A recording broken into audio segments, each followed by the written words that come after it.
extraordinaire, the gemologist. Hello, everyone, and welcome to the Geomologist Presents. Remember at the beginning of the year when I was doing mini review Mondays?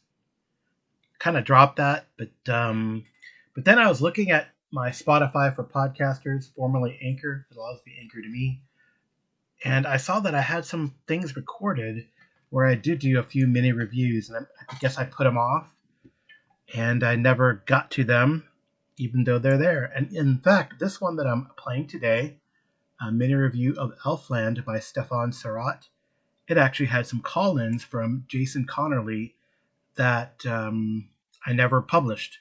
And these were in reference to Manhunt, the Onesium Quest, as well as Mystery, or it was called not Mysteries of the Ancients, because that's a product that's coming up by Mongoose Traveler 2, Secrets of the Ancients, which apparently is number 2 of a 3-part grand campaign.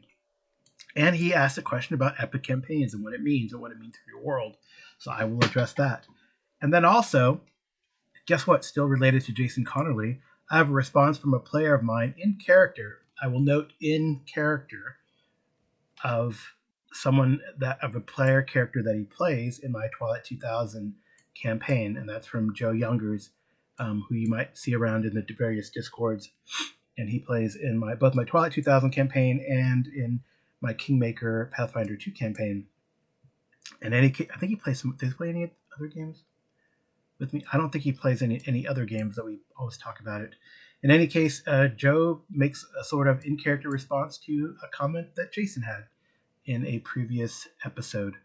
You might also note that I renumbered things, and I apologize for 201 popping up. I was doing it on the app on the computer, and it made it a fresh publication as opposed to just slotting it in where it's supposed to. So I did the rest on my phone, which seemed to work better. So apologies for any confusion. So without further ado, let's get to those calls from Jason. These were back on May 1st. Wow. Carry on my wayward son. There'll be peace when you are done. Lay your weary head to rest. Don't you cry no more.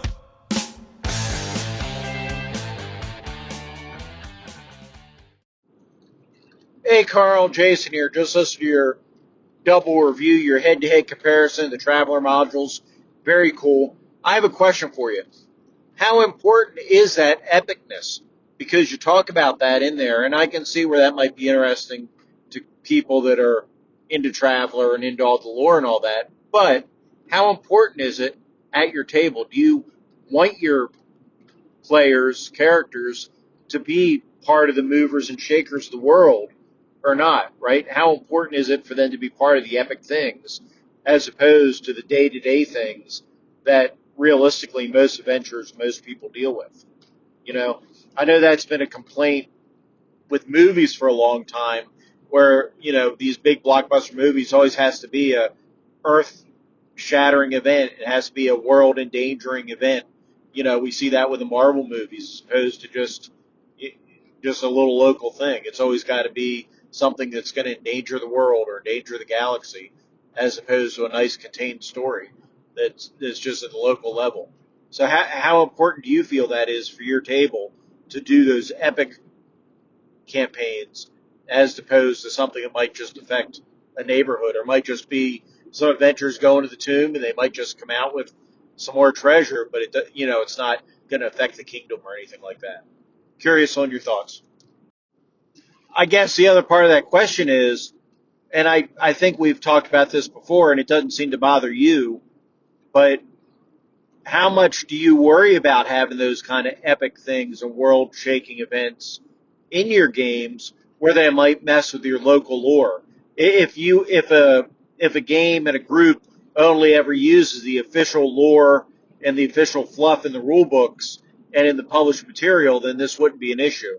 The Secret of the Ancients isn't a big deal if the only thing we know about the Ancients is exactly what the companies have put into writing. But if you make the games your own, and you add your own lore and stuff in there. Do you worry about games like that? Do you just turn down modules that don't fit the lore and the world that you built? The Seekers of the Ancients might not match the history of the Traveler universe in your game. So how do you handle that? Hey, Jason, thank you for that call. You know, I think I want to do something different in this Traveler campaign. It is a big universe. So even like an epic campaign that might change the way the as a universe or the Imperium thinks or runs is not that big. I mean, I guess if I played a more of a military campaign, like say for example, in the lore there is this fleet admiral that goes to the capital and becomes, starts fighting and becomes the emperor.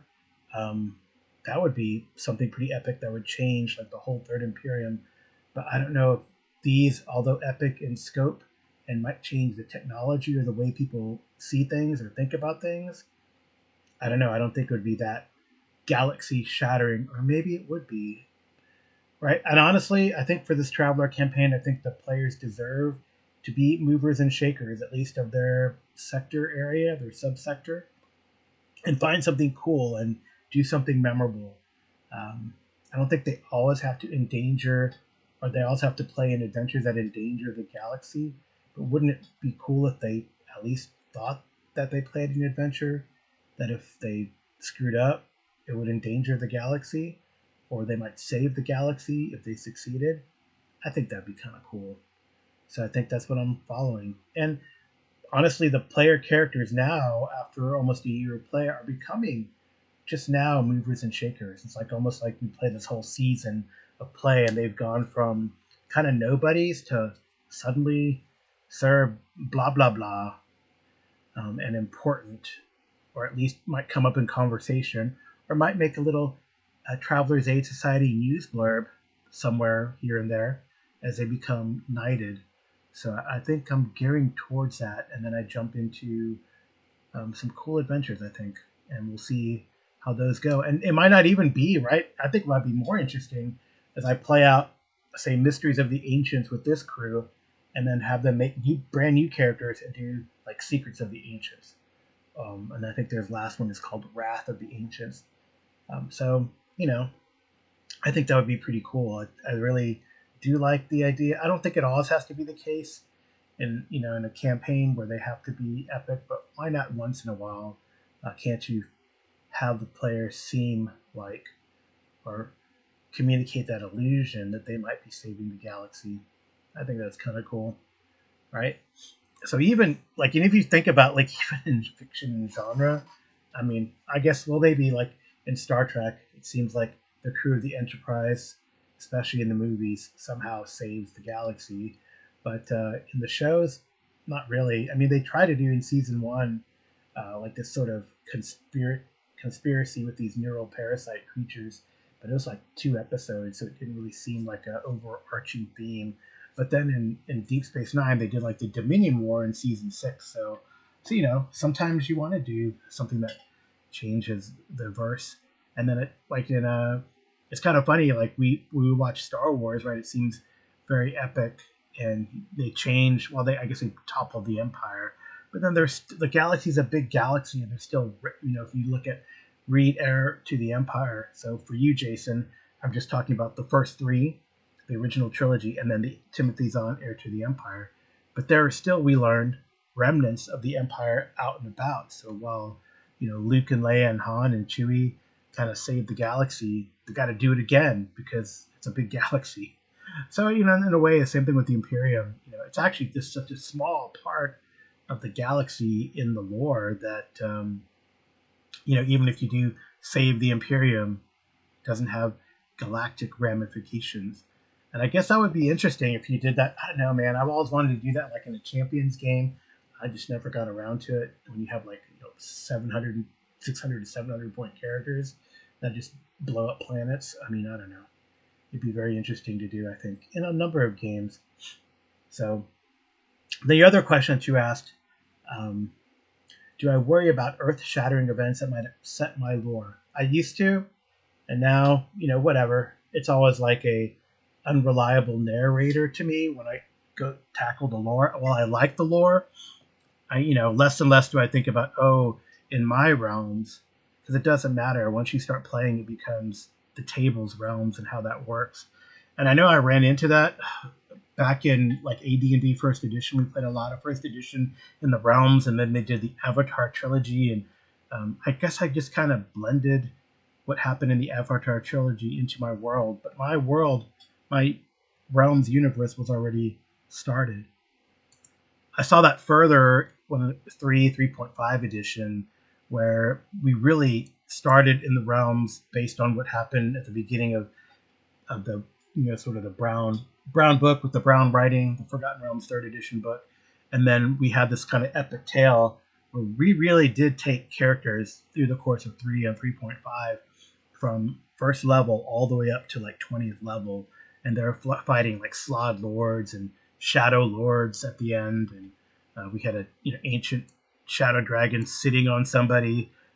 Anyway, but so the thing is, I didn't care what lore came after that because it was my realms at that point, and then there was established one of the characters became like a chosen of the god of suffering, and he became Saint Benito. So then that was now that'll be incorporated in any Forgotten Realms I play after that.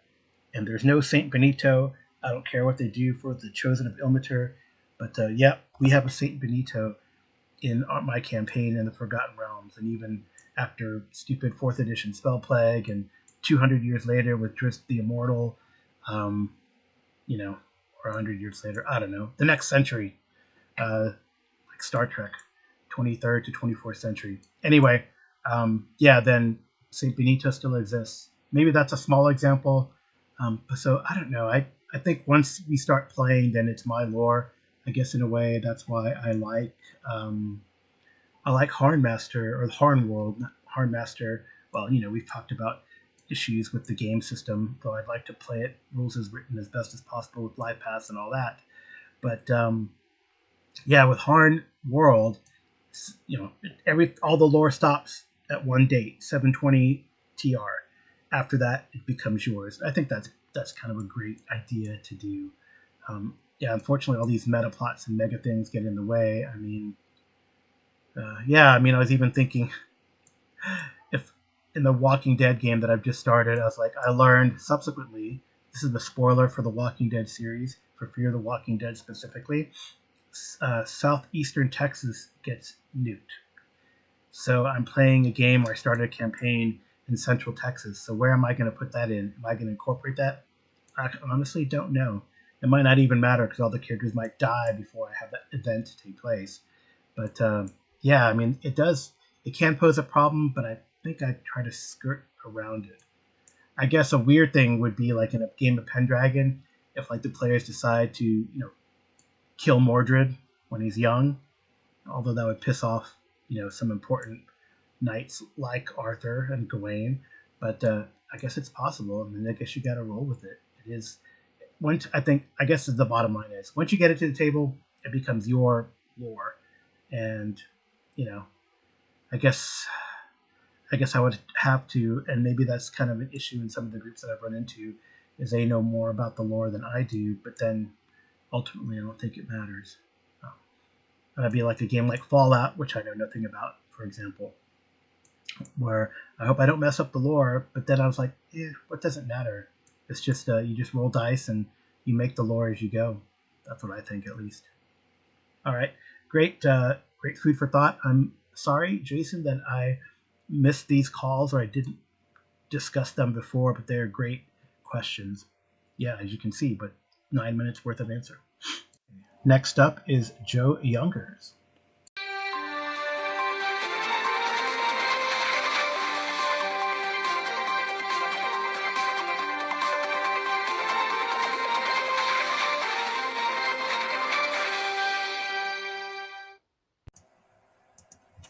Hey there, Mr. Geomologist. I dialed into your podcast the other day where you were recapping the events that happened along the road north of Ostock. Nice recap, though it's weird hearing about it like you're an NPC instead of one of the protagonists of the story. Dialed back in later and heard someone making comments about taken a look in a mirror, so I thought that I'd better offer an answer to him. I don't like looking in the mirror. Sometimes I don't know the guy staring back.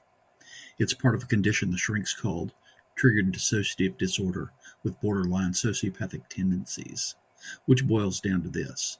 When I get triggered, I become a cold-blooded killer. And my primary trigger is that I'm protective of my family and close friends. Very protective. Let's just leave it at that, okay? This is Chernoff, signing off. Hoorah. Thank you for that call, Joe. I just want to remind the listeners that Joe is calling in as he signs off as Stefan Chernov, Staff Sergeant Stefan Chernov, who is a character in the Twilight 2000 campaign game. And yeah, we never really think about it. I honestly thought Jason had a good point. It's very interesting to think about that, when we fight adversaries, whether it's, killing orcs in a dungeon or taking out marauders in Twilight 2000, they're kind of faceless. And, but Joe counterpoints with that and says, well, the player characters are the protagonists of the story. So I guess, if they hurt your family and friends, well, then, their life might be forfeit. I know that in some games, though, what was it? I thought it was pretty impressive in the Walking Dead game, for example, that the player characters ran into this person just in a church and knocked them unconscious, but just kind of left them there and didn't, which could be a death sentence in and of itself, depending on the number of walkers around. But they didn't just kill the person in cold blood. And actually, in Twilight 2000, I think Joe's character does have that talent that allows you to not have to make a roll, like an empathy roll, to kill someone who's defenseless. So his character is a cold-blooded killer. And I guess that isn't a path that a player character can go on.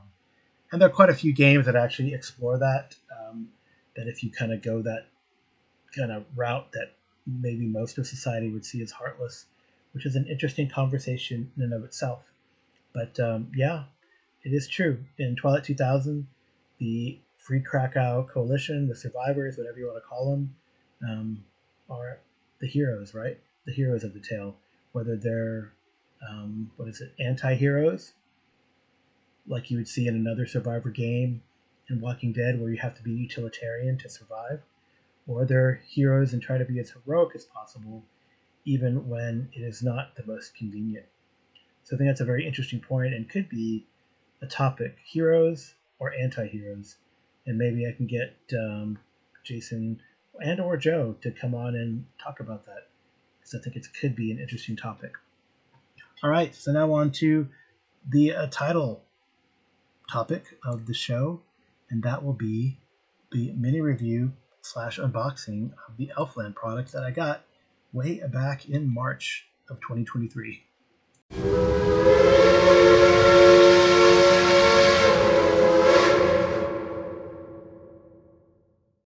Well, I got a single package today being March 30th, 2023, and I think I'm going to do a mini review on this package because I think I know what it is. This is an envelope. It measures about 8.5 by about 12 3/4. It is from my buddy Stefan Surratt up in Dallas. So I believe there's some Kickstarter fulfillment, which is a crazy turnaround because the Kickstarter ended not too long ago, in my opinion. But a quick turnaround. He had everything, I guess, already ready to go. I just needed to finish layout, get the art in, and send it to the printer. And the printing was a quick turnaround, apparently. All right, here we go. It is. I don't need to use it's a single tear thing. He did put "Do not bend" on the envelope. So the post office complied. Wow, lots of stuff kind of falls out of here. I got a couple stickers.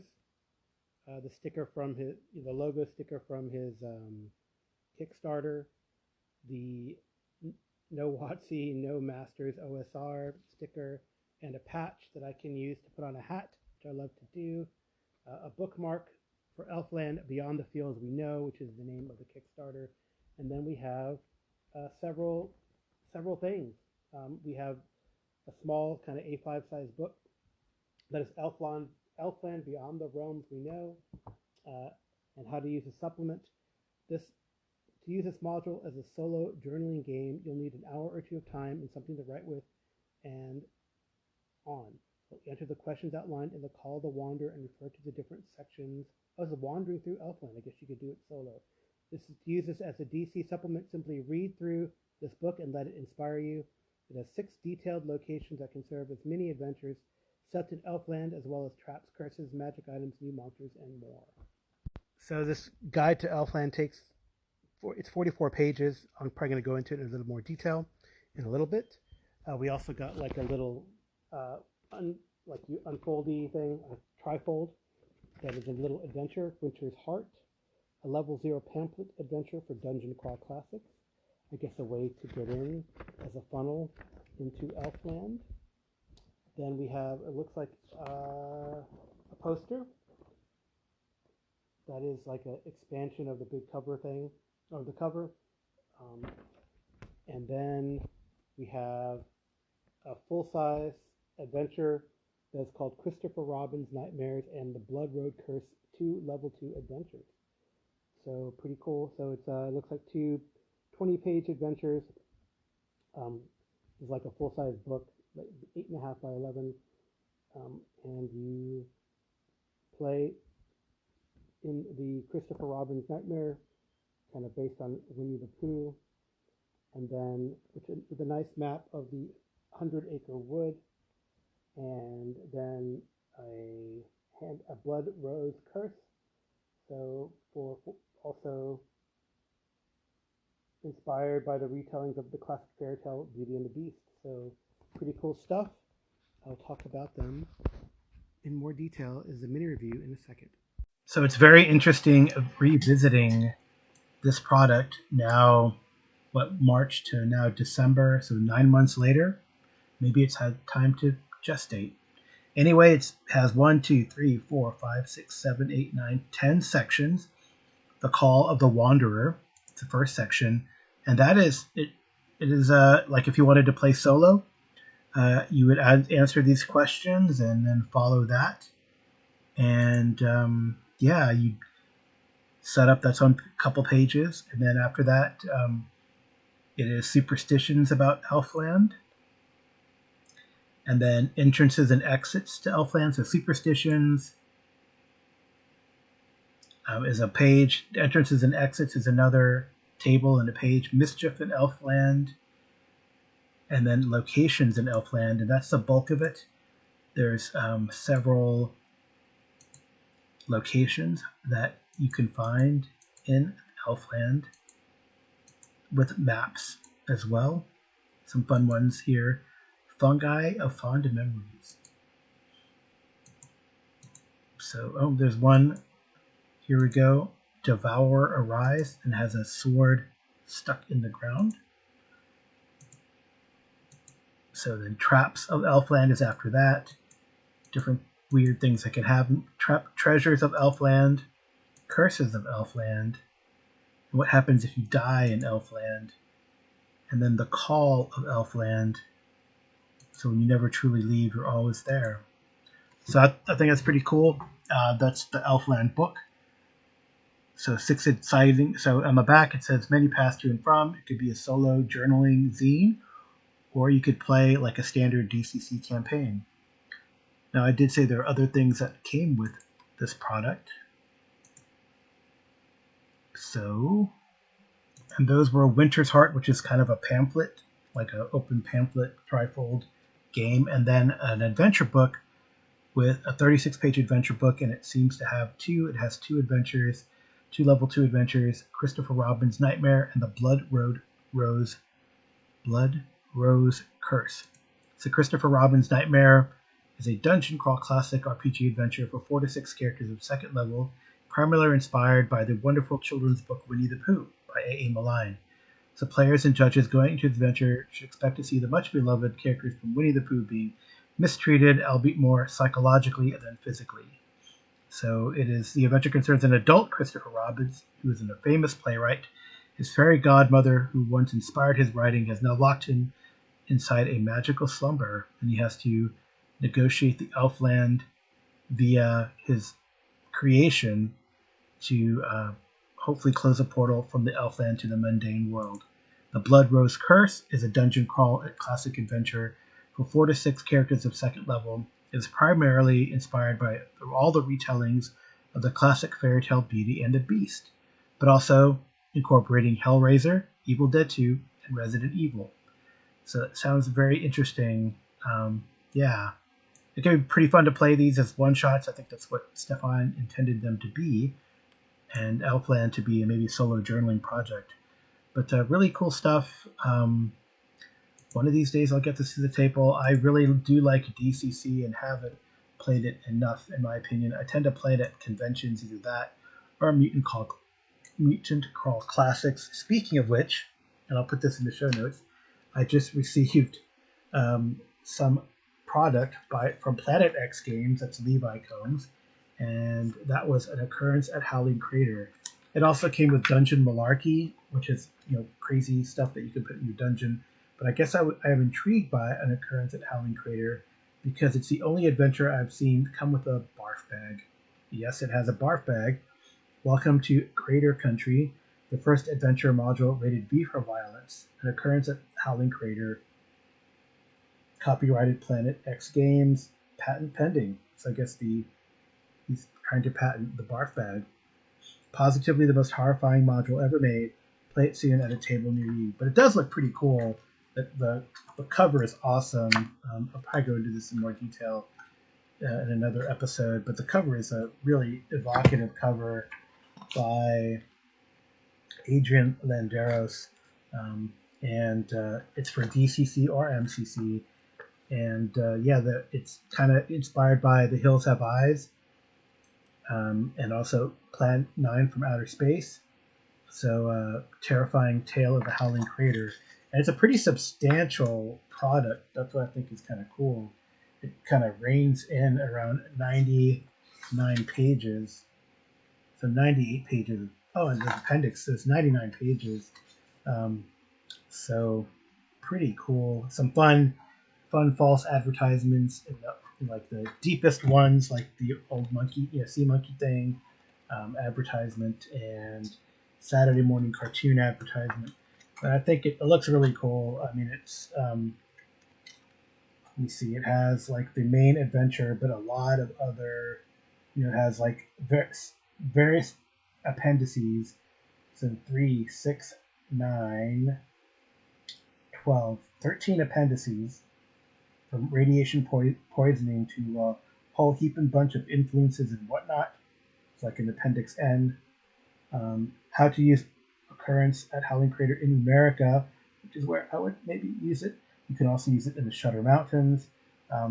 So I think that is Skeeter James's MCC universe. Skeeter Jones. Anyway, someone will correct me maybe. But then it has like locations and the actual adventure. So it's kind of a sandbox, but there's an adventure kind of playing in the background. So it looks really exciting, actually. I'm glad I picked it up. But maybe in a future episode I will discuss it, because I do, like I said, like DCC and would like to play more. So anyway, I think I'm going to close out things. Thank you so much for listening to the Geomologist Presents. I'm glad to be able to bring you back a mini review after so long time. I have such a long time. I have some more that I have that I might get to a podcast near you. So if you want to comment, you can leave me a comment at geomologist@gmail.com, either a text message or a voicemail message. You can also leave the voicemail through a direct message in Discord. And I also have a SpeakPipe account where you can leave me about a 90-minute message. TJ Drennan does the intro and outro music. My wife Amy usually does the cover clip art, but today's clip art is the cover of the Elfland book. And that is by Bruno Pro Psycho. So great stuff. I'm glad that Stefan put this product out, and hopefully I'll have him on again in the near future when he has another product that he wants to talk about or that he's creating. So anyway, thank you so much. This has been the Geomologist Presents. Good night and good rolling.